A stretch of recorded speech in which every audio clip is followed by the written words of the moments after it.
Assalamualaikum warahmatullahi wabarakatuh. Perkenalkan, nama saya Muhammad Alfareza Namuri dengan NIM 2022197 dan saya bersama teman saya, yakni Perkenalkan, nama saya Halimatus Adia dengan NIM 2022174. Kami dari kelompok 12. Di sini kami akan membahas tentang tata memahami pengelolaan kelas secara efektif. tugas video ini kami buat untuk memenuhi tugas ujian akhir semester mata kuliah Psikologi Pendidikan yang diampu oleh Bapak Afif Fuadi, MA. Ya, sebelum kita memulai pembahasan pertama, kita harus mengetahui dulu apa yang dimaksud dengan pengelolaan kelas. Baiklah, untuk penjelasannya, perhatikan latar belakang berikut. Pengelolaan kelas merupakan upaya yang dilakukan tidak hanya oleh dosen saja, tetapi pihak sekolah pun harus mampu menyiapkan segala sesuatu yang berkaitan dengan kegiatan belajar mengajar, sehingga tercipta suasana belajar yang kondusif. Dosen dan sekolah bersama-sama menyiapkan kelas agar tercipta lingkungan belajar yang nyaman untuk memperoleh hasil pembelajaran yang juga efektif. Dalam arti yang lebih populer, pengelolaan kelas sebenarnya adalah penciptaan lingkungan belajar dengan mengatur tingkah laku mahasiswanya agar suasana belajarnya menjadi optimal. Masalah-masalah dalam pengelolaan kelas biasanya berupa tingkah laku mahasiswa yang dapat mempengaruhi efektivitas pembelajaran.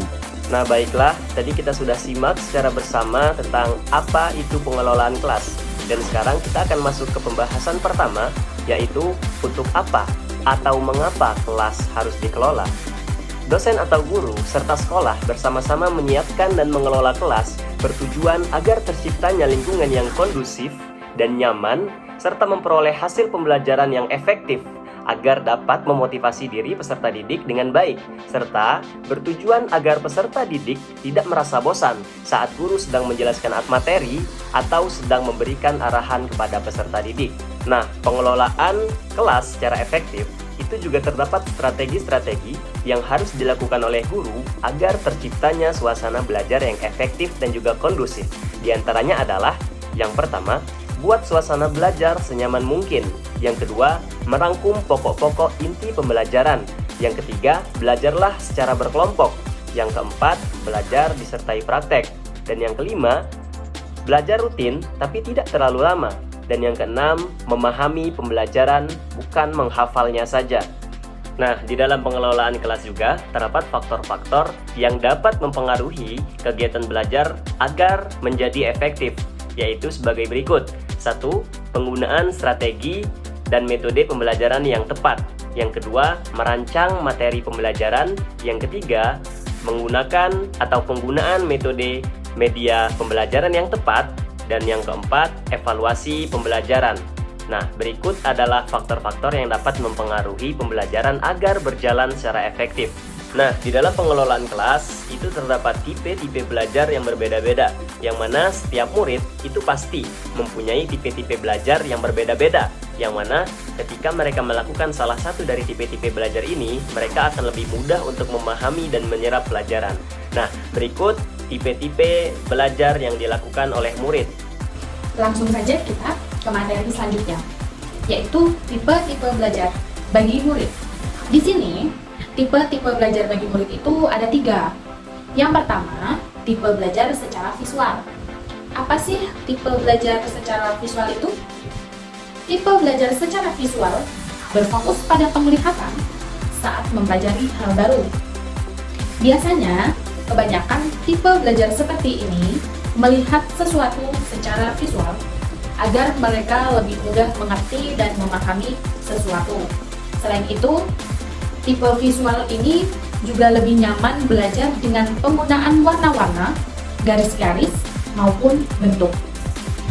Itu sebabnya orang yang memiliki tipe belajar visual biasanya memiliki pemahaman yang mendalam dengan nilai artistik seperti paduan warna dan lainnya. Tipe belajar yang kedua yaitu tipe belajar auditor. Apa itu tipe belajar auditori? Tipe belajar auditori merupakan gaya belajar yang mengandalkan pendengaran sebagai penerima informasi dan pengetahuan. Kebanyakan orang tipe belajar ini tidak terlalu mempermasalahkan tampilan visual saat mengajar. Bagi mereka, yang terpenting adalah mendengarkan pembicaraan guru dengan baik dan jelas. Nah, makanya tipe auditori itu biasanya paling peka dan hafal dari setiap ucapan yang pernah mereka dengar, bukan apa yang pernah mereka lihat. Kalau ada teman yang hobi mengingatkan kelas untuk tenang, bisa jadi teman kamu tipe yang auditori. Tipe belajar yang ketiga yaitu tipe belajar kinestik. Apa itu tipe belajar secara kinestik? Merupakan gaya belajar yang menyenangi belajar dengan melibatkan gerakan.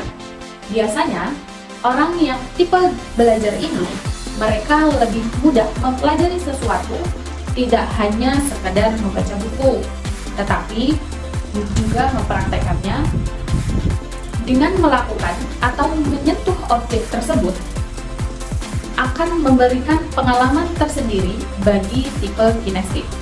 Makanya, orang yang memiliki gaya belajar tipe ini biasanya tidak betah berdiam terlalu lama di dalam kelas. Lanjut ke materi berikutnya, yaitu cara menghadapi kesulitan di dalam belajar. Di sini ada 7 cara untuk menghadapi kesulitan di dalam belajar. Yang pertama, mengajak siswa untuk aktif saat proses pembelajaran. Yang kedua, menciptakan suasana belajar yang menyenangkan. Yang ketiga, jangan belajar sambil bermain handphone.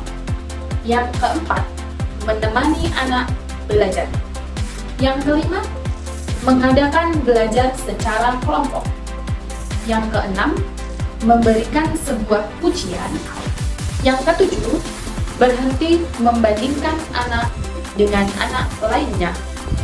Materi selanjutnya yaitu mekanisme penanganan siswa bermasalah adalah dengan mendeteksinya terlebih dahulu. Dengan cara apa? Nah, yaitu melalui cara melihat latar belakang murid tersebut. Kemudian, perhatikan kondisi keluarganya, kemudian lingkungan pertemanannya. Apabila memang mengidentifikasi adanya permasalahan, maka cara paling baik untuk mengatasi murid seperti itu adalah dengan mengajaknya untuk berbicara dengan baik secara personal. Nah, demikianlah pemaparan materi dari kelompok kami. Kurang lebihnya kami mohon maaf. Wabillahi taufiq wal hidayah, waridho wal hinayah. Wassalamualaikum warahmatullahi wabarakatuh.